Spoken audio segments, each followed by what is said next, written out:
కాటరా classic రెటినాలకు world class treatment ఇప్పుడు మన భీరంగూడలో American laser eye hospitals steps and అది అన్ని ఛానల్స్ లో టెలికాస్ట్ అయింది. ఇంకా అంతే లైవ్ ఇస్తుంటారు కదా, అట్లా అదేంది అంతే, దట్స్ ఇట్. ఓకే. సో అప్పటికి ఈ సినిమా అవ్వలేదు, ఎప్పుడో దానికి బిఫోర్ అప్పటికి ఇండస్ట్రీకి వచ్చారు మీరు. ఓకే, ఇప్పుడు మీ తర్వాత ఇండస్ట్రీకి వచ్చింది పెద్ద పాప, అంతేనా? తర్వాత అంతే చైల్డ్ ఆర్టిస్ట్ గా ఇద్దరు చైల్డ్ ఆర్టిస్టే చేశారు పాపలు ఇద్దరు, అంతే, దట్స్ ఆల్. కాకపోతే జేఎంలో తన క్యారెక్టర్ కొంచెం రికగ్నైజ్డ్ క్యారెక్టర్ కాబట్టి నంది అవార్డు కూడా వచ్చింది. అవును, నంది ఇక్కడే ఉంది అనుకుంటా. ఉన్నాయి నందులు ఉన్నాయి, నందులు ఉన్నాయి, 2-3 నందులు ఉన్నాయి. కానీ చాలా న్యాచురల్ గా యాక్ట్ చేశారండి. ఆ పాపకి ట్రైనింగ్ ఇప్పించారా? ఏం లేదండి, ఏం లేదు. తను బహుశా తమిళ్లో కూడా ఇదే క్యారెక్టర్, ఇదే సినిమా తమిళ్ చేసినప్పుడు తను ఎగ్జామ్స్ లేకపోతే ఇంకేదో మూవీకి డేట్స్ ఇచ్చింది, అటు వెళ్ళాలి. అటు వెళ్ళుంటే మాత్రం బహుశా హీరోయిన్ అయిపోయి ఉండేదేమో. బికాజ్ తమిళ్ వాళ్ళు బాగా ఎలాంటి ట్రెడిషనల్గా చేసి న్యాచురల్గా చేసే వాళ్ళని అసలు వదలరండి, అది గుర్తుపెట్టుకొని. బట్ తర్వాత హీరోయిన్గా చాలా ఆపర్చునిటీస్ వచ్చినాయి పాపకి. తను బాగా చదువుతుంది. సో ఇంజనీరింగ్ శ్రీనిధిలో ఉంది. ఒకసారి బయటకు వస్తే ఇంక లోపలికి వెళ్ళటానికి ఉండదు. మన రవిబాబు కూడా చలపతిరావు గారు అబ్బాయి. నేను యుఎస్లో ఉంటే కూడా మరీ అడిగి ఒక్కసారి రండి, నచ్చావులే సినిమాకి, ఒక్కసారి స్టోరీ వినండి. నేను ఆల్రెడీ ఆయన సినిమా చేస్తున్నాను అంతకుముందు. ఓకే, తరుణ్ సినిమా చేస్తున్నాను. నచ్చావులో ఫస్ట్ హీరోయిన్ గా అడిగారు. చాలా రిక్వెస్ట్ చేసి ఒక్కసారి స్టోరీ వినండి, సూపర్గా క్లిక్ అవుతుంది. తనకన్నా అది చేస్తుంటే కంటిన్యూ అయిపోయేది పాప హీరోయిన్గా, ఎందుకంటే ఆ టైంలో మంచి ఆపర్చునిటీస్ ఉన్నాయి బాగా. బట్ ఇది కూడా ఉంటుంది కదా, వద్దనుకున్నాం మేము, బాగా చదువుతుంది ఎందుకు బయటకు తీసుకురావటం అని. కానీ ఇప్పటికి జైన్ సినిమాలో గుర్తుండిపోయే క్యారెక్టర్స్ సదాది సదా చెల్లెలది. అవును, చిన్న పాపకి ఇంట్రెస్ట్ బాగా, తనకి ఆపర్చునిటీ వచ్చింది కరెక్ట్గా అదే టైంకి. మ్యారేజ్ కూడా ముందు పెట్టాము. 2 చాయిస్ ఏంటి అని అంటే, ఆ బాబు అన్నాడంట మా అల్లుడు, పర్లేదులే తర్వాత అయినా చేద్దుగానిలే అని. ఎందుకంటే మరి తను అమ్మాయి చేసుకోవాలనుకున్నప్పుడు ఏదైనా ఇది చేస్తారు కదా, అట్లా మ్యారేజ్ మొన్న ఫిబ్రవరిలోనే చేశారు.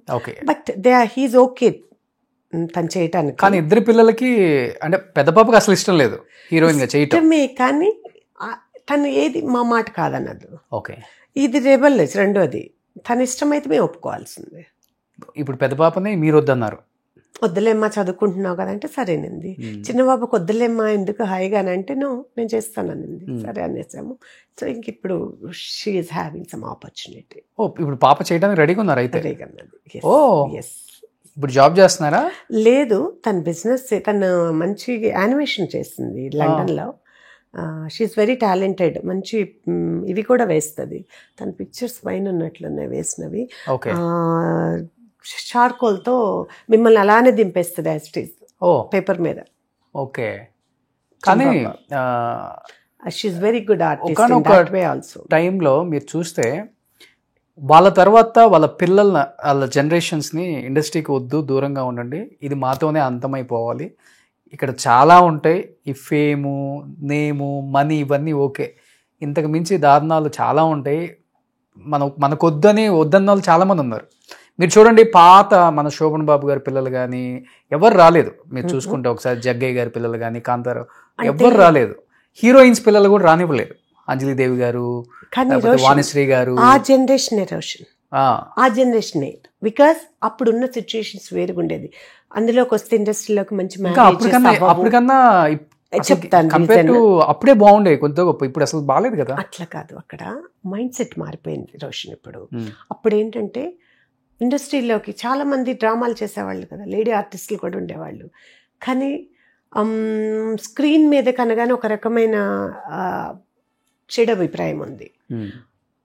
మంచి సంబంధాలు, పెళ్ళిళ్ళు అవ్వవు పిల్లలకి, ఆడపిల్లలకి. చేసుకున్న వాళ్ళు ఇప్పుడు శ్రీదేవి గారు లాంటి వాళ్ళు వీళ్ళందరూ కూడా చేసుకుని సెకండ్ మ్యారేజెస్ చేసుకున్నారు. ఇవన్నీ మైండ్లో ఉండేది, అందుకే వాళ్ళు ఎవరు రానివ్వాల.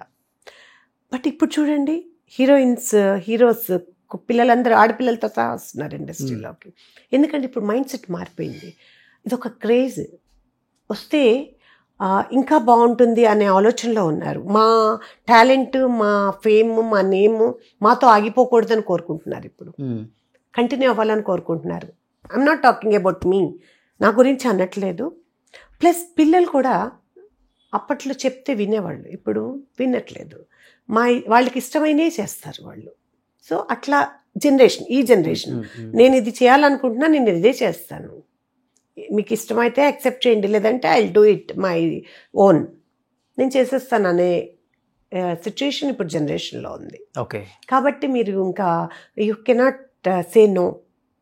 ప్లస్ ఇప్పుడు చేసినా కూడా తప్పుగా ఎవరు ఫీల్ అవ్వట్లేదు, they are okay everything. Because if they don't do also, వాళ్ళు చేయకపోయినా కూడా, రోషన్ మూవీసే చేయకపోయినా కూడా, బయట ఇప్పుడు జనరేషన్ అంతా వాళ్ళ లైఫ్ స్టైల్స్ ఎలా ఉన్నాయి, మీరు అనుకునేటట్లు ఓన్లీ యాక్టింగ్, కష్టాలు, బాధలు కాదు, ఇంకా చాలా ఉంటాయి అనుకునేవన్నీ ఇప్పుడు ఈ ఇండస్ట్రీలో లేని వాళ్ళందరికి కూడా చాలా బాగా ఉంటున్నాయి. దట్స్ డిఫరెంట్ అయిపోయింది, ఇప్పుడు జనరేషనే డిఫరెంట్ అంతే. కానీ ఇప్పుడు మీ బ్లడ్ యాక్సెప్ట్ చేయలేదు చిన్న రొమాంటిక్ సీన్ చేయడానికి, ఒక పొలిటికల్ రౌడీలో చిన్న పైట్ జారే సీనే. మరి అలాంటిది రేపు మీ పాపని యాక్సెప్ట్ చేయగలరా, మీ మైండ్ తీసుకోగలదా? చేయగలదు, ఎందుకంటే నేను పద్ధతులు పరిస్థితుల ప్రకారం మారే వ్యక్తిని ఇప్పుడు ప్రెసెంట్ కి.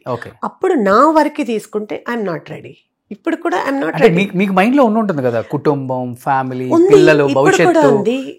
కాదు, ఇప్పుడు ఇలాంటి క్యారెక్టర్స్ చేస్తే చిన్నగా చూస్తుంది సమాజం, డెఫినెట్ గా ఉంటుంది.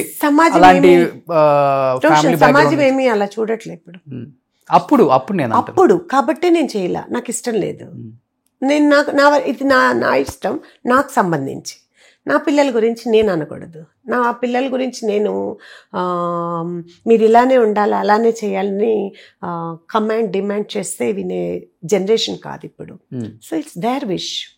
కాకపోతే చెప్తాము మంచి చెడు, జాగ్రత్త, ఇలా ఉండండి అమ్మా, అలా చేయండి అమ్మా, ఇలా చేస్తే బాగుంటుందని నాకున్న ఎక్స్పీరియన్స్ నేను అడ్వైస్ చేసి నేను కొంచెం జాగ్రత్తగా తను గైడ్ చేస్తాను. Okay, that is my mindset now. మీ వారికి కూడా ఓకే? తను కూడా నాలాగే యాక్సెప్ట్ చేయాలి, ఎందుకంటే బిడ్డల కోసం, వాళ్ళ ఇష్టాల కోసం. ఇప్పుడు మీరు బలవంతంగా యాక్సెప్ట్ చేస్తున్నారు అయితే?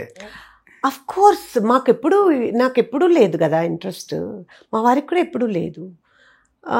కాదు, వాళ్ళకి ఇష్టం ఉందనుకోండి, మరి మనం మా ఇష్టాన్ని వాళ్ళ మీద ఎలా రుద్దమంటారు చెప్పండి రోషన్? Okay, no. ఇప్పుడు పరిస్థితుల ప్రకారం, ఇప్పుడు సైకలాజికల్ ఇవన్నీ తీసుకుంటే నో, అలా మనం ఫోర్స్ చేసే పరిస్థితి లేదు. సో అందుకని ఇంకా గ్రీన్ సిగ్నల్ ఇచ్చేసారు ఫ్యామిలీ అంతే. ఏం చేస్తున్నారు అల్లుళ్ళు? ఏం చేస్తున్నారు? పెద్ద అల్లుడు, పెద్ద పాప సాఫ్ట్వేర్, ఇద్దరు యుఎస్ లోని సిటిజన్స్ వాళ్ళు. స్టేట్ లో ఉంటారు? టెనెసీ స్టేట్, నాష్విల్ లో ఉంటారు. ఓకే. సో చిన్నల్లుడు మొన్ననే మ్యారేజ్ అయింది పాపకి, నాయుడు గారి కుండ బిర్యానీ. ఓకే, అది వాళ్ళ తన ఫ్రెండ్స్. సో ఇద్దరు కూడా అత్తగారు సెలెక్ట్ చేసిన అల్లుళ్ళ లేకపోతే మామగారు సెలెక్ట్ చేసిన అల్లుళ్ళ? ఒక రకంగా చెప్పాలంటే మీ ఇద్దరం కలిసే సెలెక్ట్ చేసాం. నేను కొంచెం ఎక్కువ పార్ట్ ఉంది. నేను ఆ పిల్లలు ఆడపిల్లలు కదా, వాళ్ళకి కొంచెం దగ్గరగా ఉంటాను కదా, ఏదైనా ఉన్నా వాళ్ళు నాతో డిస్కస్ చేస్తారు, నేను వాళ్ళతో డిస్కస్ చేస్తాను. ఎవరైనా ఏదైనా మ్యాచ్ చెప్పినా కూడా అట్లా. ఇవాళ ఆడపిల్లల్ని ఇవ్వాలంటే అన్ని ఆచితూచి, అసలు ప్రాపర్టీ కొంచెం తక్కువ ఉన్నా పర్వాలేదు, క్యారెక్టర్ మంచిది కావాలి అబ్బాయి అని చూస్తున్నారు. టెస్టులు చేశారా బాగానే అల్లుళ్ళకి? చేయలేదు. నో టెస్ట్లా?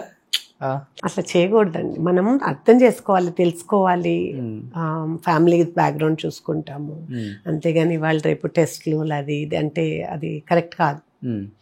వాళ్ళ బ్యాక్గ్రౌండ్, వాళ్ళ ఫ్యామిలీస్, వాళ్ళ మనస్తత్వాలు, అదే మాట్లాడి డెఫినెట్గా అది మాత్రం ఉంటుంది. నేను మాట్లాడతాను, చూస్తాను, ఆ మాత్రం అర్థం అవుతుంది కదా వాళ్ళ ఎలాంటి వాళ్ళు. మెయిన్ మంచి పిల్లలు, ఇద్దరు మంచి పిల్లలు. ఒక ఆనందం ఉంటుందా? మా అత్త మంచి ఆర్టిస్ట్ ఒకప్పుడు ఉంటుంది, ఇద్దరికి ఉంటుంది. అప్పుడప్పుడు మీ నటన చూపిస్తారు వాళ్ళ దగ్గర కూడా గట్టిగా? నేను వాళ్ళతో చాలా ప్రేమగా ఉంటాను రోషన్, కూతుళ్ళ కంటే కూడా ఎక్కువ ప్రేమగా ఉంటా వాళ్ళతో. నాకు వాళ్ళే అల్లుళ్ళు, వాళ్ళే కొడుకులు. అది అల్లుళ్ళైనా కొడుకులైనా వాళ్ళే. పెద్దబ్బాయి చిన్నబ్బాయి ఇద్దరు కూడా అత్తమ్మ అంటుంటారు, అత్తమ్మ అంతే. చెరకు 100 కోట్లు ఇచ్చారు కట్నం? లేదండి, అసలు ఏమి ఇవ్వలేదు, నిజం చెప్పాలంటే ఏమి ఇవ్వలే. ముందే చెప్పేసాం ఏమి ఇవ్వము, చెప్పేస్తాను. ఏదైనా ముందే ఉండాలి చెప్పేటప్పుడు. ఏమి ఇవ్వము, మీ కష్టం, మీ తెలివితేటలు, మీవి మీరు చూసుకోండి, ఏదైనా ఉన్నా తర్వాతే, అంతే. మాకు కావాల్సినప్పుడు మేము ఇవ్వాలనుకున్నప్పుడే ఇస్తామని చెప్పి. ఓకే, అలా అయితేనే, అంటే అప్పుడే వాళ్ళ క్యారెక్టర్ తెలుస్తుంది రోషన్. ఆశతో, డబ్బు మీద ఆశతో వచ్చే వాళ్ళ మనస్తత్వాలు వేరుగా ఉంటాయి, అలా ఉండకూడదు. ఓకే, వాళ్ళు కష్టపడి వాళ్ళ టాలెంట్ వాళ్ళ ఎవ్రీథింగ్ వాళ్ళు ప్రూవ్ చేసుకోవాలి. ఇప్పుడు నా హస్బెండ్ అలానే తన టాలెంట్, తన కష్టము, తనకున్న ఈ స్కిల్స్ అన్ని తను ఇచ్చేసుకున్నారు. నేను అలాంటి దాన్ని. సో నా పిల్లలు అలాంటి వాళ్ళే. వచ్చి ఆ భర్తలు కూడా అలా ఉంటేనే వాళ్ళు హ్యాపీగా ఉంటారు, లేకపోతే అడ్జస్ట్ అవ్వలేరు. ఓకే, సో అలా వాళ్ళు యాక్సెప్ట్ చేయడం కూడా గ్రేటే.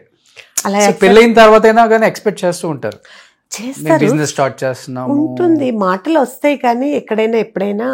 బట్ నో, మేము ఎలా ఇంత స్ట్రిక్ట్ గా ఉన్నారు అసలు మీరు? అలానే ఉండాలి, అంతే ఉండాలి. మనం సంపాదించినంత పిల్లలు ఎంజాయ్ చేయకపోతే ఇంకెలా?